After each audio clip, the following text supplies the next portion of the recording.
The officer leaned across the counter, his badge catching the fluorescent lights as he asked, "You the kid who had his wallet returned by a homeless man last week?" Jordan Thompson looked up from restocking energy drinks, confusion written across his 17-year-old face. "Yeah, why? Is something wrong?" The cop exchanged a glance with his partner before pulling out a folded photograph from his jacket pocket. The image was faded and creased, showing a man in military dress uniform. Younger, cleaner, but unmistakably the same person who had walked into this very store just days earlier. "We've been looking for him for 3 years," the officer said quietly. What Jordan learned next would rewrite everything he thought he knew about the man who had restored his faith in humanity with one simple act of honesty. This is Hopeful Horizon. Before we dive in, drop where you're watching from and follow for stories where heart wins over judgment. The October morning was crisp as Jordan Thompson hurried down Maple Street toward Quick Stop Convenience, where he'd been working part-time for 6 months.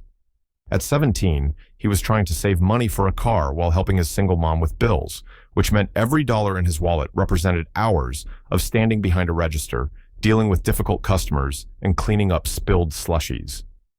His wallet, a worn leather hand-me-down from his older brother, was stuffed with his entire week's paycheck, $247 in cash that he'd been planning to deposit after his shift. His phone was buzzing with texts from friends about weekend plans, and he was running late after oversleeping, which explained why he didn't notice when the wallet slipped from his loose jacket pocket as he jogged across the parking lot.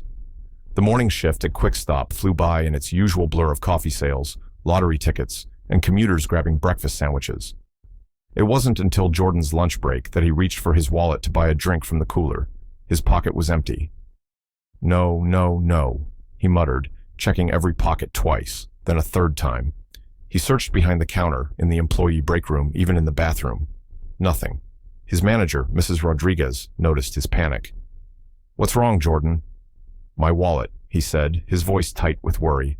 "It had my whole paycheck in it. I think I dropped it somewhere." "Take 15 minutes, she said kindly. "Retrace your steps." Jordan power walked the route from his house to the store, eyes scanning every inch of sidewalk, every gutter, every patch of grass. He asked at the coffee shop, the dry cleaner, even knocked on doors of houses along his route. Nothing. Back at the store, he felt sick to his stomach. That money wasn't just his spending cash. It was his contribution to groceries, his share of the phone bill, and his slowly growing car fund. Starting over meant another week of work just to get back to where he'd been that morning. "I'm so stupid," he said to Mrs. Rodriguez, who was covering the register while he searched. "I should have been more careful." "These things happen, mijo," she said gently. "Maybe someone honest will find it." Jordan wanted to believe her, but he'd seen enough of the world working retail to know that most people wouldn't think twice about keeping found money. He spent the rest of his shift distracted and discouraged, going through the motions while mentally calculating how long it would take to save up that money again. It was nearly 9 p.m., just 30 minutes before closing, when the man walked in. Jordan looked up from mopping the floor and immediately felt a mix of wariness and sympathy that had become automatic whenever homeless individuals entered the store. The man was probably in his 50s, though it was hard to tell under the layers of weathered clothing and unkempt beard. His jacket was patched with duct tape, his boots were held together with wire, and he carried a worn backpack that looked like it contained everything he owned.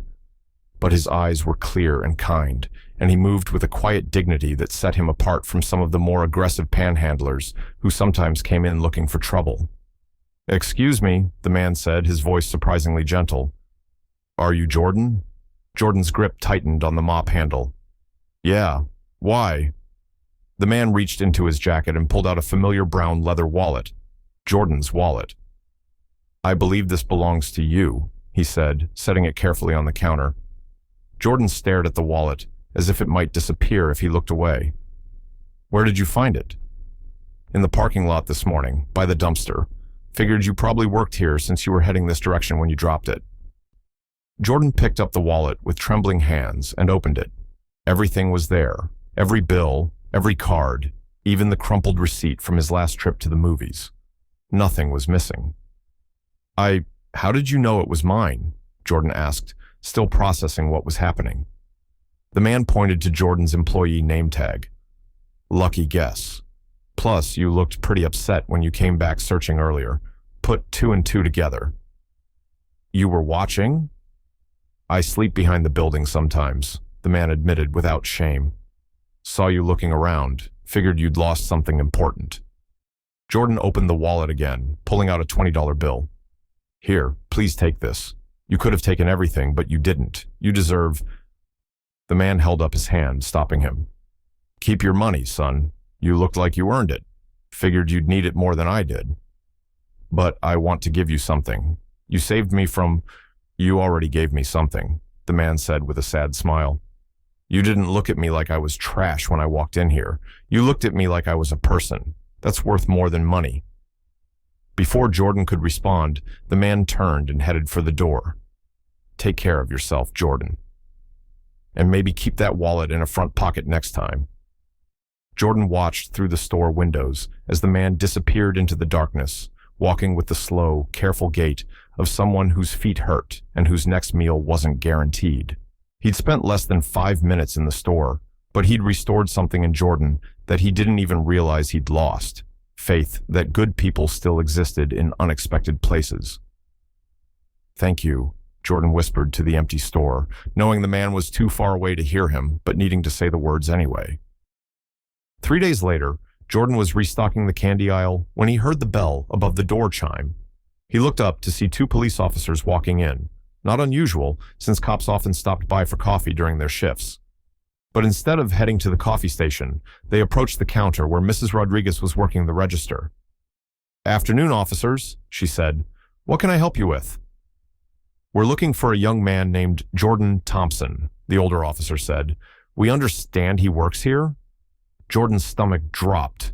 His first thought was that something had happened to his mom or his brother. His second thought was that somehow he was in trouble, though he couldn't imagine what for. That's me, he said, walking over with his hands suddenly sweaty. Is everything okay? The officers, one older with graying hair, one younger who looked barely older than Jordan, exchanged a look that seemed significant. We'd like to ask you a few questions about an incident that happened here recently, the older officer said. Nothing you're in trouble for, he added quickly, seeing Jordan's expression. We understand you had your wallet returned by a homeless individual. Jordan blinked, confused by the direction of the conversation. Yeah, a few nights ago. Why? The younger officer pulled out a small notebook. Can you describe the man who returned it? 50s maybe? Brown hair, gray beard, pretty thin. He was wearing a really beat-up jacket and had a backpack. Why are you asking? The officers looked at each other again, and the older one reached into his jacket pocket. Was this the man? He handed Jordan a photograph, not a mugshot, but what looked like an official military portrait. The man in the picture was younger, cleaner, wearing dress blues with ribbons and insignia that suggested rank and honor. But the eyes were the same kind eyes that had looked at Jordan with understanding just 3 nights earlier. Yeah, that's him, Jordan said slowly. But this looks like it was taken years ago. Is he in trouble? No, the older officer said gently. We've been looking for him for 3 years. His name is Michael Chen, and he's a decorated Marine veteran who went missing after a family tragedy. His brother filed a missing person report, but the trail went cold.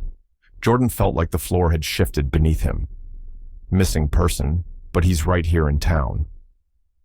We know that now, the younger officer said. Your story about the wallet return got back to us through Mrs. Rodriguez here. She mentioned it to her neighbor, who happens to be married to a dispatcher. When the description matched our missing person case, we had to follow up. Mrs. Rodriguez looked as shocked as Jordan felt. I just thought it was a nice story about honesty, she said. I had no idea. Where is he now? Jordan asked. Is he okay? The older officer's expression grew serious. That's what we're trying to find out. We need to locate him, make sure he's safe, and hopefully convince him to let his family know he's alive. His brother never stopped looking for him. He sleeps behind the building sometimes, Jordan said without hesitation. At least that's what he told me. There's a spot behind the dumpster where the loading dock blocks the wind. The officers nodded, writing in their notebooks. Any particular time he shows up? I don't know. I only work until 9 on weekdays, but he found my wallet in the morning, So maybe he's here at night? We'll check it out, the older officer said. Jordan, if you see him again, will you call us? We're not trying to arrest him or cause him trouble. We just want to help. As the officers left, Jordan stared at the military photograph they'd let him keep. The man in dress blues looked proud, accomplished, like someone who had his whole life figured out. The man who had returned his wallet looked lost, forgotten, invisible to most of the world. How did someone go from decorated Marine to homeless and missing? And what kind of family tragedy could make someone disappear from their own life? The next evening, Jordan was closing the store when he saw familiar headlights in the parking lot. The police cruiser pulled up just as he was locking the front door, and both officers from the day before got out, along with a woman in civilian clothes who looked like she might be a social worker. Jordan, the older officer called out. Got a minute? Sure. Did you find him? We did, the younger officer said, and there was something like relief in his voice. He's at the VA hospital now, getting medical care he's needed for a long time. The woman stepped forward, extending her hand. I'm Sarah Martinez from Veterans Affairs. I wanted to thank you personally for helping us locate Michael. Jordan shook her hand, still confused about his role in all this. I just told you where he might be sleeping. That's not exactly heroic. It's more than you know, Sarah said gently. Michael, the man who returned your wallet, is Master Sergeant Michael Chen, retired Marines. He served 3 tours in Afghanistan, earned a Purple Heart and a Bronze Star. But 3 years ago, his wife and daughter were killed in a car accident while he was deployed on his final tour. Jordan felt the air leave his lungs. Oh my God. He came home to an empty house and survivor's guilt that consumed him, Sarah continued. He couldn't handle staying in their home, couldn't face the memories, couldn't even face his own brother who was trying to help. So he just walked away from his old life. The older officer picked up the story. He's been living on the streets for 3 years, moving from town to town, never staying anywhere long enough to form connections or get help. His brother hired private investigators, posted on social media, never gave up hope. The wallet story was the first concrete lead we'd had in over a year, the younger officer added. Your description, combined with Mrs. Rodriguez mentioning it, finally gave us a location to focus on. Jordan thought about the man's gentle demeanor, his refusal to take any reward money, his comment about Jordan treating him like a person instead of trash. Is he going to be okay? Sarah nodded. He's getting help now, medical care, mental health support, assistance with housing. The VA has programs specifically for veterans experiencing homelessness, especially those dealing with PTSD and grief. And his brother? Jordan asked. Flying in tomorrow morning, the older officer said with a smile. First time they'll see each other in 3 years. Michael wasn't sure at first, but he's agreed to the reunion. Jordan looked down at the military photograph, still in his pocket from the day before.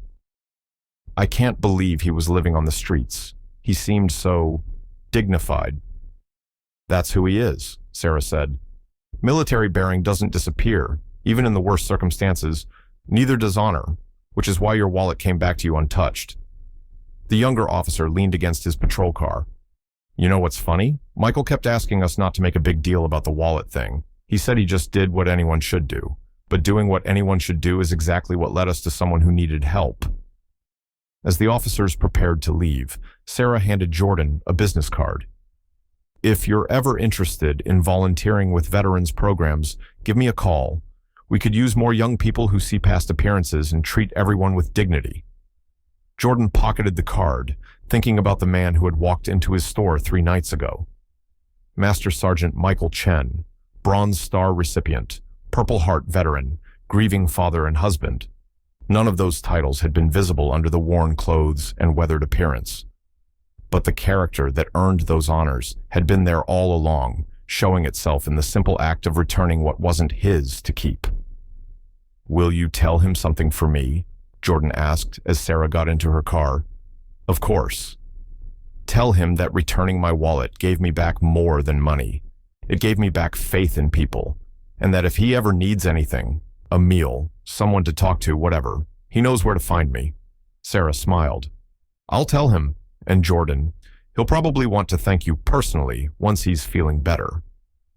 As the cars pulled away, Jordan looked up at the darkening sky and thought about the thin line between visible and invisible, between honored and forgotten, between lost and found.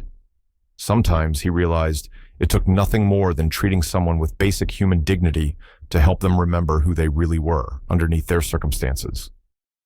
3 days ago, he'd thought losing his wallet was the worst thing that could happen. Now he understood it might have been the best. Jordan Thompson never expected to see his wallet again when he dropped it in that parking lot. But what he got in return was far more valuable than the $247 in cash he thought he'd lost forever. Master Sergeant Michael Chen could have taken that money and disappeared into the anonymity that had protected him for 3 years.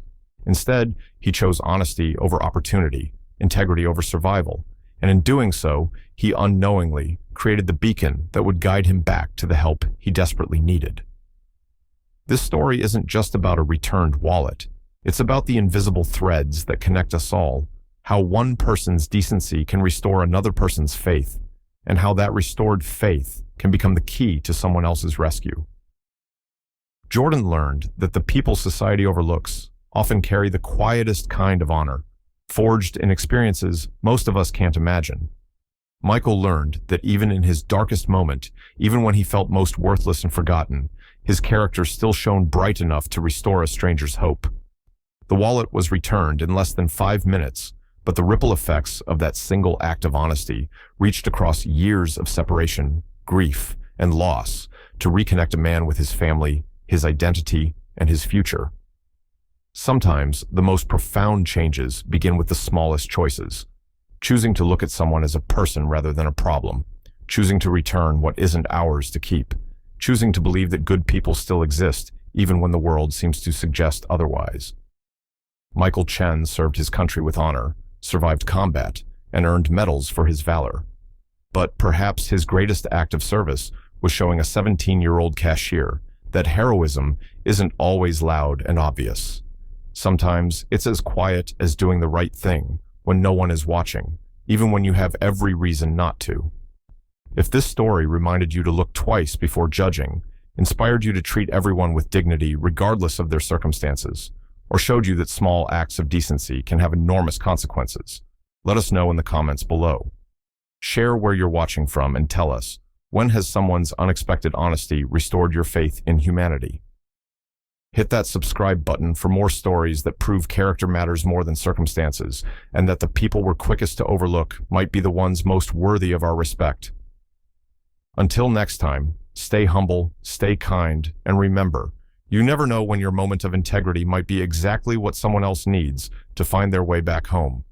This is Hopeful Horizon, signing off.